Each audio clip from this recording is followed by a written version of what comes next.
Povo de Deus, boa tarde, que Deus abençoe você, amém? Irmãos, mais um vídeo, mais uma palavra para abençoar os nossos corações nessa tarde maravilhosa, tardezinha com Jesus. E hoje nossa mensagem, o nosso vídeo está em João, capítulo 1, versículo 35.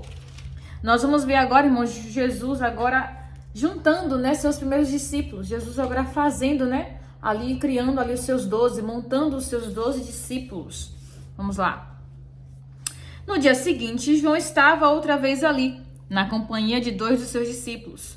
E vendo passar, Jesus disse: Eis o Cordeiro de Deus. E os 2 discípulos ouviram-no dizer isto e seguiram a Jesus. Irmãos, mais uma vez a gente vê que o desapego de João em relação não diga a obra, em relação a título, a fama, essas coisas todas. João tinha discípulo? Tinha, porque ele pregava arrependimento, ele batizava, então era normal que pessoas se juntassem a ele nessa missão. Só que aqui você vê que os 2 discípulos que andavam com ele, que pareciam ser mais próximos dele, ao ouvir ele dizer a respeito de Cristo que Jesus era o Cordeiro de Deus, que Jesus era o homem enviado por Deus, os discípulos de João imediatamente passam a seguir a Jesus. E você vê que João, ele não faz nenhuma, como é que eu posso dizer? Ele não interrompe, ele não se mete, ele não faz nenhum tipo de sinalização de nada, ele simplesmente deixa aí, porque essa era a missão de João, irmãos. Era apenas preparar o caminho para que Jesus viesse. Era apenas anunciar a chegada do Messias, E a gente vê esse desapego total de João. Que coisa maravilhosa, irmão? 38. E Jesus, voltando-se, vendo que eles o seguiam, disse-lhes: Que buscais? E eles disseram: Rabi, que traduzido quer dizer mestre, onde moras? Aí você vê, Jesus aqui, maravilhoso como sempre. Sim.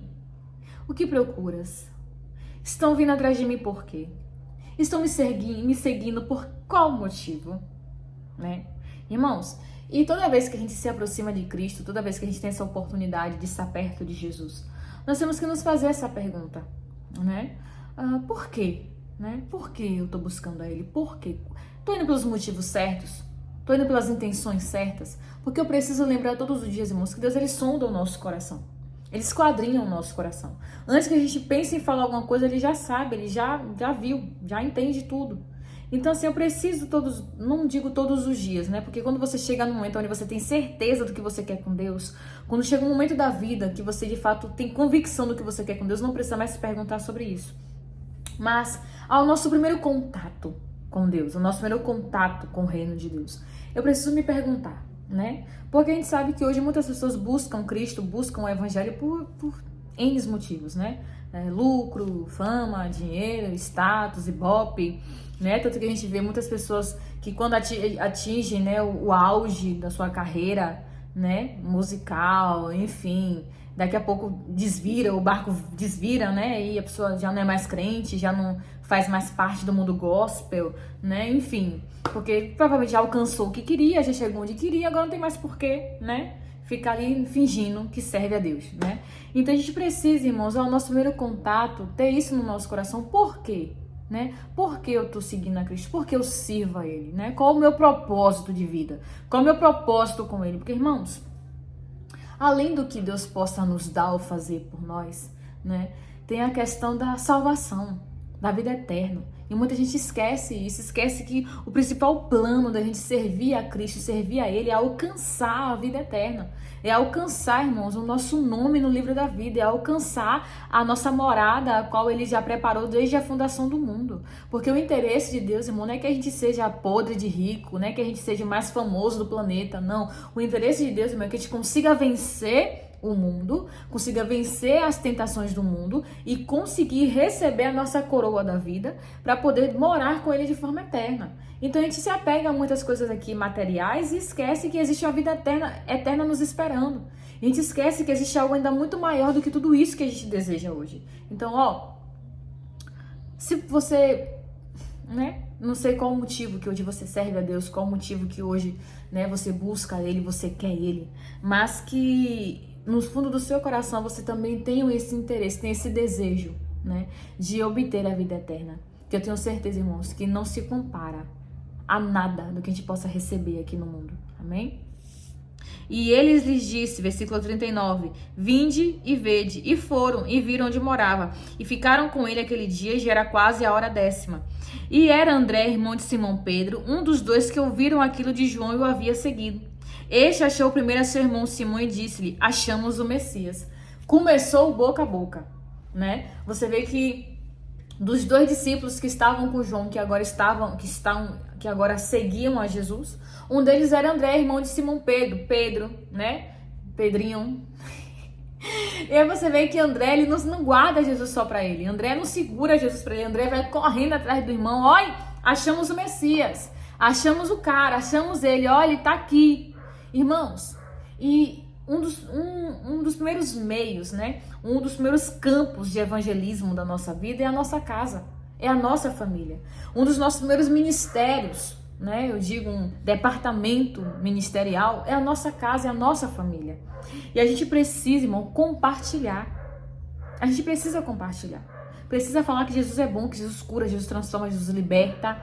Precisamos todos os dias, irmão, dentro da nossa casa, adotar, irmãos, um padrão de crente, um padrão de cristão. As pessoas precisam olhar para nós e ver Jesus, e ver transformação de vida, ver mudança de vida, porque não vai adiantar, irmãos, também eu estar na igreja ou na igreja ser uma coisa, na minha casa ser outra completamente diferente. Eu vou para a casa de um parente e lá eu já sou outra coisa. Eu vou para um aniversário de alguém, de algum familiar, e lá eu já me corrompo, já sou outra coisa. Não, o mesmo crente que eu sou na igreja, eu tenho que ser na casa da minha mãe, na casa do meu pai, na casa do meu tio, na casa do meu primo, aonde eu for, eu tenho que ser crente. Aonde eu for, eu tenho que ser referência. Aonde eu for, eu tenho que olhar pra mim e dizer, não, é crente. Respeita porque é crente. Ó, chegou a crente, vamos respeitar, vamos ouvir, vamos, né? Irmãos, nossa casa é a nossa segunda igreja. A nossa casa é a nossa segunda igreja, nosso segundo, né, o nosso pedacinho do céu.